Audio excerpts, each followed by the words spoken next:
नमस्ते एवरीबॉडी। मेरा नाम शुभंकर कुंडू है। आप मुझे CSR नेट लाइफ साइंस का एडुकेटर या मेंटर जो चाहे मान सकते हो। लेकिन आज जिस बारे में बात करने जा रहा हूँ वो CSR नेट के बारे में नहीं है, वो NTA के बारे में है, नीट के बारे में है। वैसे NTA नीट को भी कंडक्ट करते हैं एंड CSR नेट को भी कंडक्ट करते हैं। तो ये वीडियो करीब करीब आपका 15 मिनट्स अराउंड रहेगा, तो उसके लिए प्रिपेयर रहना। तो अभी जो NTA के ऊपर जो एलिगेशन लगा है कि NTA ने स्कैम किया है, माइंड इट, ये अभी तक एक एलिगेशन ही है, कुछ प्रूव नहीं हुआ है। बहुत सारे बातें चल रहे हैं, बहुत सारे एडुकेटर्स ऑनलाइन ऑफलाइन क्वेश्चन उठा रहा है, लीगल एक्शन फाइल हो रहा है एंड NTA उसको काउंटर कर रहा है, प्रेस रिलीज़। और जब मैं बात कर रहा हूँ तब NTA ने प्रेस कॉन्फ्रेंस भी किया है, ठीक है। तो सारे के सारे मुद्दा जो है एलिगेशन के ऊपर ही है। तो गुड न्यूज़ ये आया है कि कलकत्ता हाई कोर्ट जो है वो जो NTA ने ये रिज़ल्ट रिलीज़ किया है उसके ऊपर स्टे लगाया गया है काउंसलिंग में। मतलब उस रिज़ल्ट के भित्ति में जो काउंसलिंग होने वाला था उसके ऊपर स्टे ऑर्डर लगाया गया है। तो स्कैम में जाने के पहले, स्कैम का जो पॉइंट्स है, जिस चीज़ के बारे में स्कैम बोला जा रहा है, उससे जाने से पहले थोड़ा सा ह्यूमन एथिक्स एंड इंसानियत के बारे में कुछ बोलना चाहूँगा। वो कि पहला तो एक स्टेटस वाइज, इकोनॉमिकली वाइज बहुत बड़ा एग्ज़ाम है एंड इसमें 17-18 साल का बच्चा, मतलब जो कि एडल्ट भी नहीं है, वो लोग पार्टिसिपेट करते हैं। जो कि 16 ईयर्स के अराउंड वो लोग प्रिपरेशन भी स्टार्ट कर देता है, ठीक है। तो इतना सेंसिटिव एक एग्ज़ाम को लेकर ऐसा हुआ है, ये अपने आप में ही एक अलार्मिंग सिचुएशन है। अभी इस एग्ज़ाम में इस साल करीब करीब 24 लाख एस्पायरेंट्स एग्ज़ाम में अपीयर किए थे एंड वो लोग किस चीज़ के लिए लड़ रहे थे अराउंड 40,000 गवर्नमेंट सीट्स के लिए। मैं इसमें BDS और आयुर्वेदिक और प्राइवेट सीट्स को अलग रखना चाहूँगा, क्योंकि जो प्रिपरेशन कर रहा है वो इस चीज़ों के लिए नहीं कर रहा है, MBBS के लिए ज़्यादातर लोग कर रहा है, वो भी गवर्नमेंट। क्योंकि गवर्नमेंट में आपको इज़्ज़त मिलता है, गवर्नमेंट का अगर मिलेगा तो इज़्ज़त मिलेगा, और ऐसा माना जाता है कि गवर्नमेंट में जो कॉलेजेस है उसमें ही आपको सबसे अच्छा एक्सपोजर मिलता है। तो गवर्नमेंट सीट का को ही पकड़ के चलेंगे। तो अराउंड 40,000 गवर्नमेंट सीट्स मिलता है। तो सक्सेस रेट जो आने वाला आ रहा है वो है अराउंड 1.6% का। मतलब 200 स्टूडेंट में सिर्फ 3 स्टूडेंट है जो कि MBBS के लिए क्वालिफाई करेंगे एंड वो लोग गवर्नमेंट हॉस्पिटल में या गवर्नमेंट कॉलेज में, मेडिकल कॉलेज में सीट्स उनको मिलेगा, ठीक है। तो इतना टफ एक एग्ज़ाम है, इतना ज़्यादा फनेल है, टफ तो टफ क्वेश्चन के भित्ति में तो नहीं लग रहा है टफ। हालांकि क्वेश्चन बहुत मॉडरेट ही हुआ था, खूब बहुत ज़्यादा इजी नहीं हुआ था क्वेश्चंस। तो इतना ज़्यादा कॉम्पिटिटिव एग्ज़ाम्स है एंड इतना स्ट्रिक्ट फनेल है। मतलब 24 लाख दे रहा है, करीब 40 लाख निकलेगा, और वो भी 17-18 साल के बच्चे। UPSC होता, अदर्स जॉब एग्ज़ाम के लिए तो भरे हुए हैं, भरे ऐसे इंसिडेंट्स हुआ है। क्वेश्चन लीक है, वो आज एग्ज़ाम हुआ, कल कैंसिल। अभी तो नौकरी भी कैंसिल होने लगा है, 10 साल 12 साल पुराना नौकरी भी कैंसिल होने लगा है। तो ये तो आम बात है, चलिए उसको मान भी लेते हैं कि जो लोग वो सब एग्ज़ाम में बैठते हैं वो करीब करीब 23 साल 24 साल के अराउंड होता है जो CSR नेट में बैठते हैं, और जॉब के एग्ज़ाम के लिए अराउंड बच्चे 21 साल के ऊपर ही होते हैं। तो वो लोग मेंटली उतना मैच्योर हो गया है कि इतना राइज एंड फॉल को वो इमोशनली हैंडल कर पाए। लेकिन एक 17-18 साल के बच्चे जहाँ पे सुसाइड भी इन्वॉल्व है, मतलब रिज़ल्ट अच्छा नहीं आए तो बच्चों में सुसाइड प्रोबेबिलिटी भी है। तो इस ना सेंसिटिव एक एग्ज़ाम को लेकर ऐसे चल रहा है, मतलब मजाक बन के रहेगा ऐसा लग रहा है, ओके। और इस पे कोचिंग इंस्टीट्यूट, चलो NTA तो NTA के साथ बच्चों का उतना ही इंटरेक्शन नहीं होता है। कोचिंग इंस्टीट्यूट जब हम लोगों के टाइम पे था तब शायद 1,20,000 के आसपास ये लोग चार्ज करता था, और 1,50,000 अभी तो शायद 1,50,000 1,80,000 के ऑफलाइन का बात करूँ तो ऐसा प्राइस हो के रखा है। तो आप इतना पैसा ले रहे हो एक बच्चे से 1 साल के अराउंड के लिए, और बच्चों के साथ आप करीब करीब एक बच्चे के साथ 1 साल 2 साल कभी कहीं कहीं 3 साल भी आप बिता रहे हो, और उस बच्चे का आज ये हालत हो रहा है, फिर भी आप मतलब ऐसे इन रिस्पॉन्सिबल इनसेंसिटिव एक्ट कर रहे हो। मतलब मैं देख रहा हूँ कोई कोई इंस्टीट्यूट रोड शोज कर रहे हैं क्योंकि उसको AR1 मिल गया है। कोई पढ़ा हुआ है कि मेरे इंस्टीट्यूट में 10 आया है, कहीं पढ़े हुए हैं मेरे इंस्टीट्यूट में 20 AR1 आया है। मैं किसी का नाम नहीं ले रहा हूँ इधर पे, ठीक है। तो उतना बड़ा तो मैं नहीं हूँ कि नाम लूँगा तो वो कुछ लीगल एक्शन फाइल कर देगा उसको। तो मैं नाम नहीं ले रहा हूँ, लेकिन ये सब चल रहा है। एक मतलब आप क्या कर रहे हो, इंसानियत नाम का भी जो चीज़ है वो शायद भूल चुके हैं। अभी NTA स्कैम पे आते हैं। जो पहला पॉइंट है इस स्कैम का कि 67 स्टूडेंट्स को रैंक 1 मिला है, वो भी 720 आउट ऑफ 720 नंबर पे, मार्क्स पे। अभी इसमें प्रॉब्लम ये आ गया है कि रैंक 1 को जो इंस्टीट्यूट मिलना चाहिए वो है एम्स दिल्ली, जो कि टॉप इंस्टीट्यूट है। वैसे तो रैंक 1 जहाँ जाना चाहे वहाँ जा सकते हैं, लेकिन जो रैंक 1 करते हैं वो एम्स दिल्ली के लिए जाता है, क्योंकि टॉप काउंसलिंग का क्रीम लेयर उधर पे ही जाते हैं। तो अभी एम्स दिल्ली में इतना सीट्स नहीं है कि 67 स्टूडेंट को मिल पाए एम्स दिल्ली में सीट्स, अगर 67 स्टूडेंट लेना चाहे। तो अभी इस सिचुएशन में आप कैसे इवेल्युएट करोगे? क्या एम्स दिल्ली का कोई इंटरव्यू लेगा या कोई शॉर्ट एग्जाम्स टाइप लेगा 67 में डिज़र्विंग कैंडिडेट को चूज़ करने के लिए? क्या सिर्फ इस साल के लिए एम्स दिल्ली 67 सीट्स इंक्रीज़ करेगा, या काउंसलिंग के टाइम पे जिन लोगों को या जो स्टूडेंट को ग्रेस मार्क मिला है उसको लिस्ट प्रायोरिटाइज किया जाएगा? तो अगर लिस्ट प्रायोरिटाइज कर देंगे तो ये तो सिर्फ एम्स दिल्ली में नहीं, बहुत सारे कॉलेज में प्रॉब्लम हो जाएगा। फिर ऐसा हो जाएगा कि आप पहले ग्रेस मार्क दिए हो, बोला कि हम इंसाफ कर रहे हैं, बाद में उसी वही स्टूडेंट को लिस्ट प्रायोरिटाइज करके आप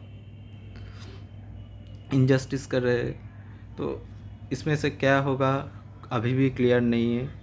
एंड दूसरा जो है, और एक बात NTO को लेकर कि चलो मान ले कि आप एलिगेशन लग रहा है, जो भी हुआ है सब कोइंसिडेंस मान लेते हैं कि 67 बच्चे को मिल गया, एक ही रो में 6 बच्चे को एक ही सेंटर पे मिल गया, सब कुछ कोइंसिडेंस मान लेते हैं। फिर भी 1 साल से आप प्रिपेयर कर रहे हो, इतने सारे ह्यूमन पावर, मैन पावर, इतने सारे टेक के साथ एक एग्ज़ाम कंडक्ट करने के लिए, उस पर भी आप ऐसा एक पेपर सेट नहीं कर पा रहे हो जहाँ पर कोई ढंग का रिज़ल्ट आ सके, ठीक है, जहाँ पर ढंग का एक रिज़ल्ट आ सके, ऐसा एक पेपर आपसे सेट नहीं हो पा रहा है।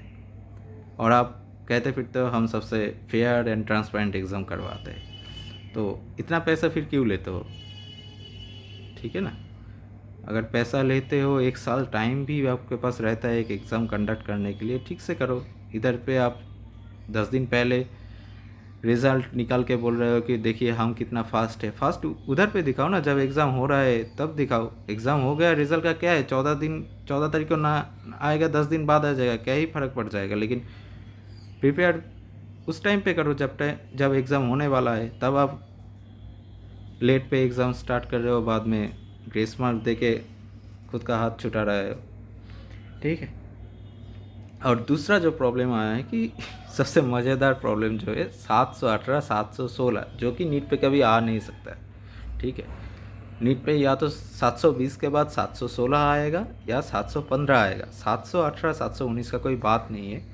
जिसका आंसर में NTA ने कहा है कि हम लोग ग्रेस मार्क दे उन लोगों को जो लोग को टाइम का दिक्कत हुआ था। हम लोगों के मतलब NTA के वजह से जिन जिन स्टूडेंट का टाइम लॉस हुआ था उन लोगों के लिए ग्रेस मार्क है। तो पहला बात कि टाइम लॉस हुआ था आपके वजह से, मतलब NTA के वजह से, NTA के फॉल्ट के वजह से टाइम लॉस हुआ था, ठीक है। तो उसको आप ग्रेस मार्किंग, और ग्रेस मार्किंग उस एग्ज़ाम में फेयर होता है जिस एग्ज़ाम में आपका कट ऑफ 50% के अराउंड हो, कि मान लो 300 का फुल मार्क्स है, 150 कट ऑफ है, उस टाइम पे ग्रेस मार्क ठीक है कि एक बच्चा 150 भी नहीं ले पा रहा है 300 का एग्ज़ाम पे, वो ठीक है, माना जाता है। लेकिन जहाँ पे आपका कट ऑफ 90% से अबव है, वहाँ पर आप ग्रेस मार्क ला रहे हो, वो भी 2-3 मार्क्स का। 716 से अगर एक बच्चा पकड़ ले कि लास्ट वाला क्वेश्चन एक क्वेश्चन अटेम्प्ट नहीं किया तो उसका 716 आना चाहिए, 719 आए, 3 मार्क का ग्रेस मार्क। पीछे जाते रहोगे तब तो 2-3 मार्क्स में 10,000 बच्चे घुस जाते हैं एक एक मार्क्स पे। तो कोई 2-3 मार्क्स का ग्रेस मार्क्स देने का कुछ समझ नहीं आ रहा है। अभी तो बहुत सारा क्वेश्चन लीक या 85 मार्क्स का OMR से रिज़ल्ट का मैच ना होने का बहुत सारा न्यूज़ भी आ रहा है, ठीक है।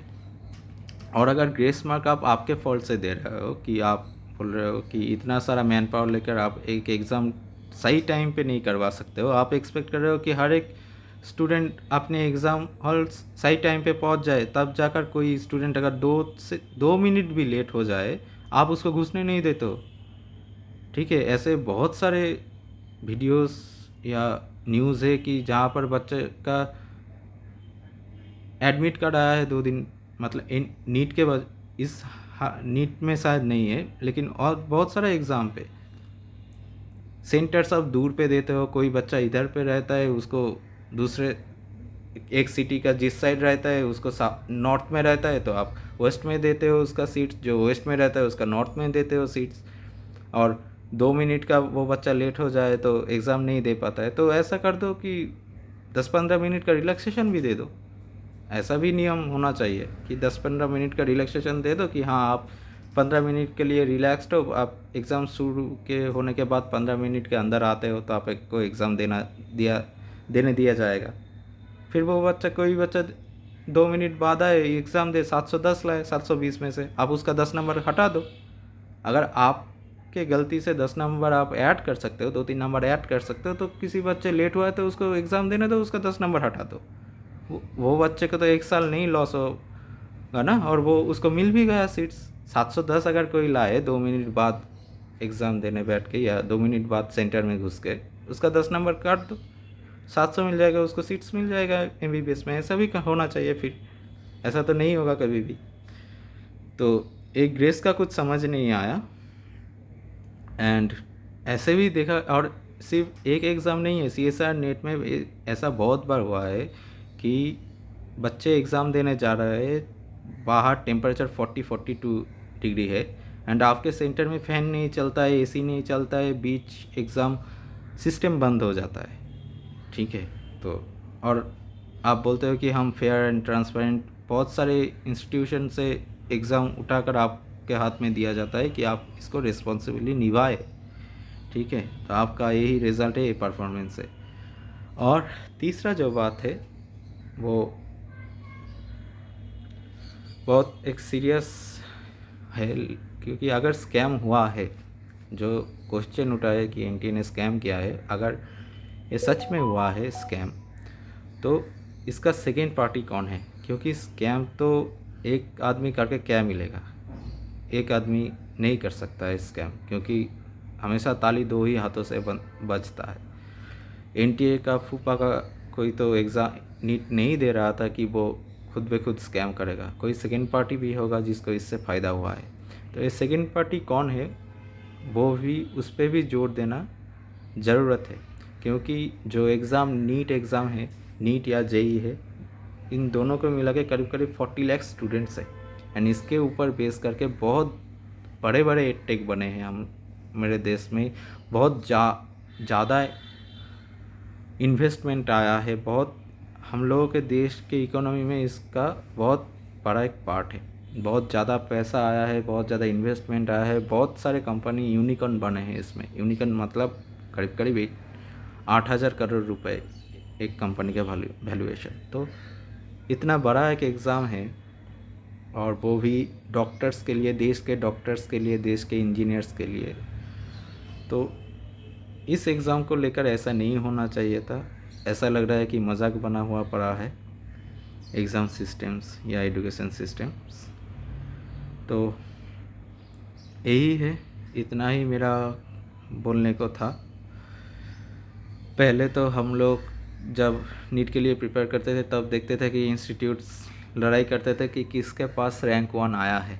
अभी लड़ाई चल रही है कि किसके पास कितना ज़्यादा रैंक 1 आया है। तो ये एक अलार्मिंग कंडीशन होता जा रहा है इंडियन एजुकेशन स्पेस के लिए। ठीक है, तो इस स्पेस के इंडियन एजुकेशन सिस्टम्स के अंदर रहते हुए मैंने सोचा कि कुछ बोला जाए, मेरे तरफ से भी कुछ पार्टिसिपेट किया जाए, इसलिए ये वीडियो है और कोई मकसद नहीं है। यही शायद मेरा फर्स्ट एंड लास्ट वीडियो रहेगा इस टॉपिक के ऊपर। ओके। और जिन लोगों ने भी और जिसने भी नीट क्वालिफाई किया हो उसको बहुत बहुत कॉन्ग्रेचुलेशन। एंड जिन लोगों का इस बार क्वालिफाई नहीं हुआ है वो दिल छोटा मत करना। समझ सकते हैं कि वो लोग तो खुद के ऊपर भी दोष नहीं दे सकते। ऐसा कंडीशन हो गया है कि चलो मैं नहीं पढ़ा तो मेरा नहीं हुआ, ऐसा भी नहीं बोल सकते। तो ये बहुत एक इमोशनली बहुत ड्रेन करता है अंदर ही अंदर। तो इस पे नहीं जाना। बहुत सारे लोग आपके लिए लड़ रहे हैं, बहुत सारे इंस्टीट्यूट्स के को फाउंडर, ये एक अच्छा बात है, बहुत सारे इंस्टीट्यूट्स के को फाउंडर ओनर्स इसके पीछे लड़ रहा है, इसको लेकर लीगल एक्शन ले रहा है। तो ये बहुत एक अच्छा बात है एंड जिसको लेकर पॉजिटिव रिस्पांस भी आ रहा है कोर्ट के तरफ से भी, एनटीए के तरफ से भी। तो एक बहुत एक पॉजिटिव नोट है। तो आप हौसला रखिए। अगर कुछ गलत हुआ है तो वो सही होगा। अगर 100 चीज़ गलत हुआ है तो कम से कम 50 तो सही होगा। तो उसके लिए हौसला रखिए। थैंक यू इतना देर तक मुझे सुनने के लिए। Thank you.